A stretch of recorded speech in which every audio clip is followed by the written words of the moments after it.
Welcome to learning nest. প্রিয় শিক্ষার্থীরা, আশা করি তোমরা সবাই ভালো আছো আর তোমরা সবাই খুবই আনন্দিত নতুন বই পেয়ে। দেখো, তোমাদের ইংরেজি বইয়ের নাম কি? তোমাদের ইংরেজি বইয়ের নাম হচ্ছে ইংলিশ ফর টুডে। ইংলিশ অর্থ কি? ইংলিশ অর্থ হচ্ছে ইংরেজি, ফর অর্থ হচ্ছে জন্য, আর টুডে মানে হচ্ছে আজ। তাহলে কি অর্থ দাঁড়ালো? আজকের জন্য ইংরেজি। Class one. ক্লাস অর্থ হচ্ছে শ্রেণী, ওয়ান মানে প্রথম, প্রথম শ্রেণী। তাহলে তোমাদের বইয়ের নাম কি? English for today.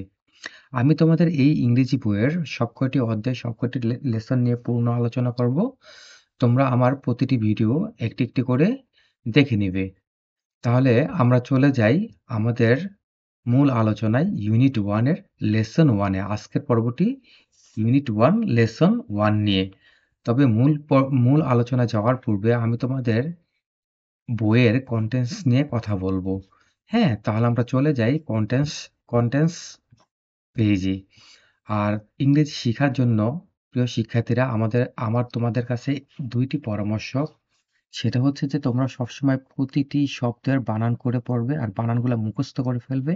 আর প্রতিটি শব্দের অর্থ তোমরা অবশ্যই জেনে নেবে এবং শিখে নেবে। দেখো, তোমাদের বইয়ের শুরুতে কি আছে? কন্টেন্টস। দেখো, এটার বানানটা কি? CONTENTS। কন্টেন্টস অর্থ কি? সূচিপত্র। সূচিপত্র সূচিপত্র বলতে কি বোঝায়? সূচিপত্র হচ্ছে যে তোমাদের এই বইয়ে, তোমাদের এই ইংরেজি বইয়ে কোন অধ্যায়ে কতগুলা লেসন আছে, তোমাদের কোন অধ্যায়ের নাম কি, কোন লেসনের নাম কি, এবং কোন লেসনটা কত নম্বর পেজে আছে, সেটার একটা সংক্ষিপ্ত বিবরণ তো এই সূচিপত্রের মধ্যে থাকে। দেখো, এখানে ইউনিট ওয়ানের নাম হচ্ছে গ্রিটিংস অ্যান্ড ফেয়ারওয়েলস। গ্রিটিংস অর্থ কি? শুভেচ্ছা, অ্যান্ড ফেয়ারওয়েলস মানে হচ্ছে বিদায়। দেখো, এই অধ্যায়ে কয়টা লেসন আছে? ৬টা লেসন আছে। দেখো কত নম্বর লেসনটা কত নম্বর পেজে সব কয়টা দেয়া আছে। তুমি খুব সহজে এই কনটেন্টসটা দেখে যদি তুমি পেজ নাম্বার 5 এ যাও, তাহলে তুমি এই লেসন 3 হাউ আর ইউ, এই পার্টটি তুমি দেখতে পাবে। আর দেখো, এই তোমাদের ইংরেজি বইয়ে কয়টা অধ্যায় আছে, কয়টা মানে কয়টা ইউনিট আছে, দেখো সমস্ত কিছু এখানে দেয়া আছে। তাহলে আমরা চলে যাই আমাদের মূল আলোচনায়, ইউনিট ওয়ান লেসন ওয়ানে। ঠিক আছে? দেখো, ইউনিট ওয়ানের লেসন ওয়ানের নামটা কি? Good morning. প্রত্যেকটি লেসনের একটি করে নাম থাকে এবং সেই নাম থেকে মোটামুটিভাবে বোঝা যায় যে সেই অধ্যায়ে, সেই পাঠে কি নিয়ে আলোচনা করা হয়েছে। ঠিক আছে? দেখো, এখানে কি বলছে? Good morning. গুড অর্থ কি? ভালো অথবা শুভ। মর্নিং অর্থ হচ্ছে সকাল। গুড বানানটা কি? GOOD, good. গুড অর্থ হচ্ছে ভালো। MORNING, মর্নিং হচ্ছে অর্থ হচ্ছে সকাল, মানে শুভ সকাল। তাহলে দেখি এই পাঠের, এই লেসনের অ্যাক্টিভিটি এতে কি বলছে? দেখো, what do you see in the picture. What অর্থ হচ্ছে কি, ডু অর্থ করা, ইউ অর্থ হচ্ছে তুমি, সি মানে হচ্ছে দেখা, ইন ইন অর্থ হচ্ছে মধ্যে, দ্য পিকচার। পিকচার মানে হচ্ছে ছবি। এই যে দেখো, এই যে একটা ছবি। হ্যাঁ, তাহলে এটার পূর্ণ অর্থ কি দাঁড়াচ্ছে? What do you see in the picture. তুমি ছবিতে কি দেখতে পাও? তুমি ছবিতে কি দেখো? হু আর দে। হু অর্থ কে, দে অর্থ হচ্ছে তারা, মানে হু আর দে। আর আর অর্থ হচ্ছে হলো, মানে তারা। হু আর দে, তারা কে? তারা কে? তাহলে আমরা দেখি পিকচারে। আহ দেখো, এই পিকচারটা তুমি কি দেখতে পাও? এখানে কতগুলা ছাত্রছাত্রী দাঁড়িয়ে আছে আর এখানে একজন টিচার, শিক্ষিকা দাঁড়িয়ে আছে, তাই না? তো আমাদেরকে এখানে এটাই দেখতে বলছে যে এখানে এই পিকচারে আমরা কি দেখতে পাই? একজন শিক্ষিকা আর কতগুলা ছাত্রছাত্রী দাঁড়ায় আছে। তাহলে হু আর দে? তাহলে তারা হচ্ছে ছাত্রছাত্রী, আর উনি হচ্ছে টিচার, মানে শিক্ষিকা, বা ওরা হচ্ছে স্টুডেন্টস। ঠিক আছে? ছাত্রছাত্রী। তাহলে দেখো, অ্যাক্টিভিটি বি তে কি বলছে? অ্যাক্টিভিটি বি তে বলছে লিসেন অ্যান্ড রিপিট। বলছে লিসেন, লিসেন বানানটা কি? LISTEN, listen. লিসেন অর্থ হচ্ছে শোনো, অ্যান্ড অর্থ হচ্ছে এবং, রিপিট অর্থ হচ্ছে REPEAT, রিপিট। রিপিট মানে হচ্ছে কোনো কিছু পুনরায় করা অথবা বলা, এরকম কিছু।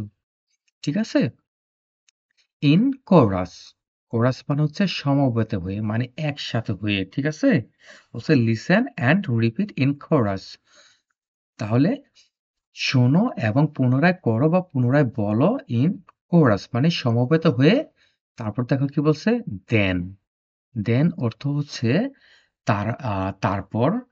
In in small group, small মানে হচ্ছে ছোট, গ্রুপস মানে হচ্ছে দল, দল বেঁধে।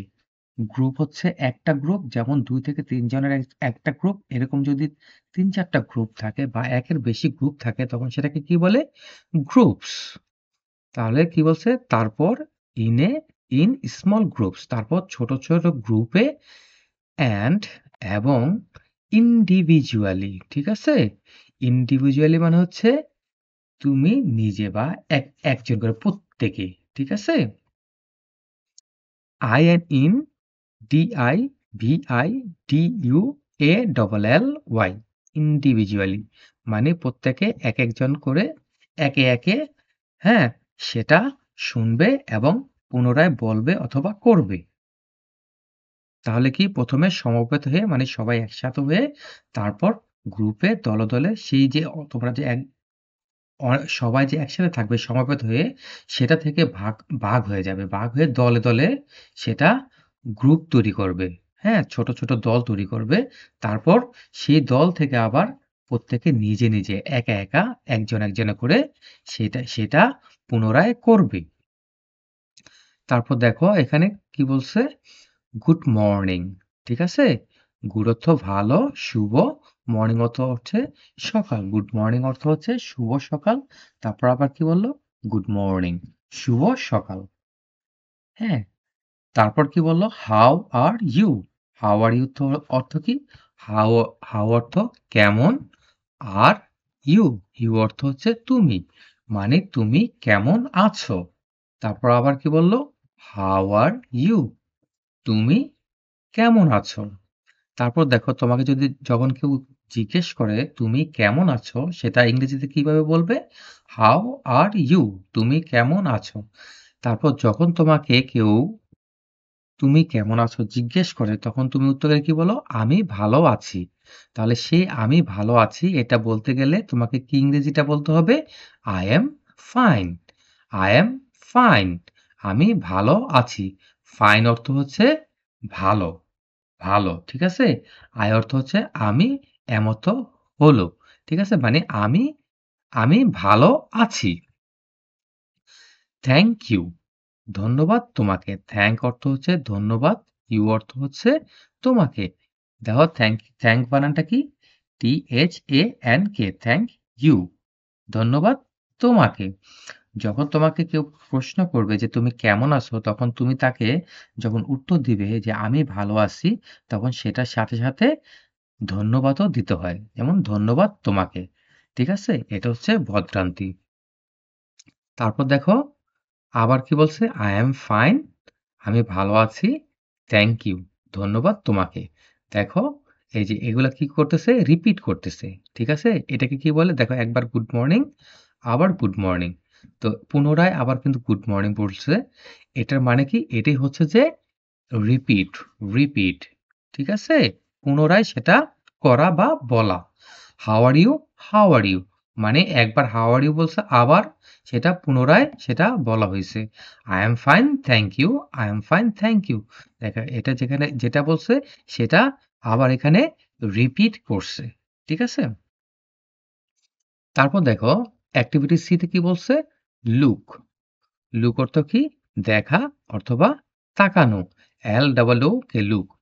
লুক, লিসেন অ্যান্ড রিপিট বলছে যে তাকাও বা দেখো, শোনো এবং পুনরায় বলো। ঠিক আছে? দেখো এখানে টিচার টিচার তার ক্লাসরুমে আসছে, ক্লাসরুমে আসার সাথে সাথে সে কি বলছে? Good morning. তোমাদের ইংলিশের টিচার দেখবা যে যখন তোমাদের ক্লাসে আসবে সকালে, তখন তারা এসে তোমাদেরকে প্রথমে কি বলে? Good morning. গুড মর্নিং অর্থ হচ্ছে শুভ সকাল। হ্যাঁ, এটা হচ্ছে প্রথমেই শুভেচ্ছা যে বিনিময় করা হয়, সেটার জন্য সেটা সব কারো সাথে কারো দেখা হলে এটা বলে সকালে ইংরেজিতে। গুড মর্নিং, শুভ সকাল। দেখো তখন স্টুডেন্টরা আবার কি বলতেছে দাঁড়িয়ে তার শিক্ষিকাকে, তার টিচারকে গুড মর্নিং। হ্যাঁ, গুড মর্নিং, শুভ সকাল। যখন টিচার স্টুডেন্টকে গুড মর্নিং বলবে, তখন স্টুডেন্টরাও, ছাত্রছাত্রীরাও উত্তরে গুড মর্নিং বলবে। ঠিক আছে? তারপর আমরা চলে যাই লেসন 1 এর পরবর্তী পৃষ্ঠায়। দেখো এখানে অ্যাক্টিভিটি ডি তে কি বলছে? অ্যাক্টিভিটি ডি তে বলছে সে ইন পেয়ার্স। সে মানে কি? সে অর্থ হচ্ছে বলা, ইন পেয়ার্স। পেয়ার্স মানে হচ্ছে জোড়ায়। হ্যাঁ? তুমি তোমার সাথে তুমি তোমার বন্ধুকে যদি নাও, তাহলে তোমরা দুজন হবে একটা জোড়া। মানে দুজন দুজন করে যখন কোন একটা কিছু বলে, সেটাকেই বলছে যে সে ইন পেয়ার্স, মানে জোড়ায় জোড়ায় বলো। দেখো ওই যে টিচার ক্লাসে আসে, ক্লাসে আসার পর আহ টিচার কি বলতেছে? Good morning. দেখো গুড মর্নিং বলছে, তাই না? তো দেখো এই ফার্স্ট বেঞ্চের ওরা দুইজন দাঁড়িয়ে কি বললো? Good morning. তাহলে কি বললো? জোড়ায়, পেয়ার্স। দুজন যখন ম্যাডামকে গুড মর্নিং বললো, তখন উত্তরে যখন ম্যাডাম যখন গুড মর্নিং বললো, উত্তরে যখন এই দুইটা স্টুডেন্টস হ্যাঁ গুড মর্নিং বলল, তখন এটা কি হলো? জোড়ায়, পেয়ার্স। হ্যাঁ, ম্যাডামকে মানে টিচারকে রিপ্লাই করলো, মানে উত্তর দিল। ঠিক আছে? তারপর দেখো ম্যাডাম আবার কি বলল টিচারে? Good morning. তখন এই যে দেখো পিছন থেকে এই যে দুজন স্টুডেন্ট, এই যে দুজন স্টুডেন্ট হ্যাঁ দাঁড়িয়ে, তারা আবার কি উত্তর দিল? তারা আবার টিচারকে কি বলল? এই যে দেখো গুড মর্নিং। ঠিক আছে? এই যে টিচার একবার গুড মর্নিং বলছে, এই যে আরেকবার বলছে। প্রথমে ওরা দুজন বলছে, তারপর ওরা দুজন বলছে। ঠিক আছে? তাহলে কি বললো? সে ইন পেয়ার্স, মানে জোড়ায় জোড়ায় হ্যাঁ বলল। তারপর দেখো অ্যাক্টিভিটি ই তে কি বলছে? অ্যাক্টিভিটি ই তে বলছে সে ইন পেয়ার্স, আবার বলছে যে জোড়ায় জোড়ায় তোমরা সেটা বলো, যেমন জোড়া হয়ে। দেখো এই যে একজন স্টুডেন্ট, হ্যাঁ মেয়ে, মেয়ে ছাত্রী, আর এই যে হচ্ছে একজন ছাত্র, ওরা দুজন হচ্ছে জোড়া। এখন ও বলবে আবার ও বলবে, মানে দুজন একসাথে হয়ে হ্যাঁ একজন আরেকজনের সাথে প্র্যাকটিস করবে। তোমরা এইভাবে প্র্যাকটিস করবা দুজন একসাথে হয়ে, পেয়ার্স হয়ে। ঠিক আছে? দেখো মেয়েটা কি বললো? Good morning. ছেলেটাকে কি বললো? গুড মর্নিং বললো। তখন ছেলেটা উত্তরে কি বললো? গুড মর্নিং, মানে শুভ সকাল। তখন ছেলেটাও তাকে বলল শুভ সকাল। ঠিক আছে? এবার দেখো এখানে কি বলছে? কন্টিনিউ। এই কন্টিনিউটা কেন বলছে জানো? কন্টিনিউটা বলছে এই জন্য যে তোমরা যাতে এই যে গুড মর্নিং গ্রিটিংসটা হ্যাঁ শিখলা, এটা তোমরা প্র্যাকটিস করবে। তুমি তোমার ফ্রেন্ডের সাথে জোড়ায় জোড়ায় হয়ে অথবা তোমরা গ্রুপে হয়ে তোমরা এগুলা প্র্যাকটিস করবে। ঠিক আছে? প্র্যাকটিস করলে তোমরা খুবই দ্রুত এগুলা শিখে যাবে। তাহলে আজকে এই পর্যন্তই। পরবর্তী পর্বে আমি পরবর্তী লেসন নিয়ে আলোচনা করব। ধন্যবাদ সবাইকে।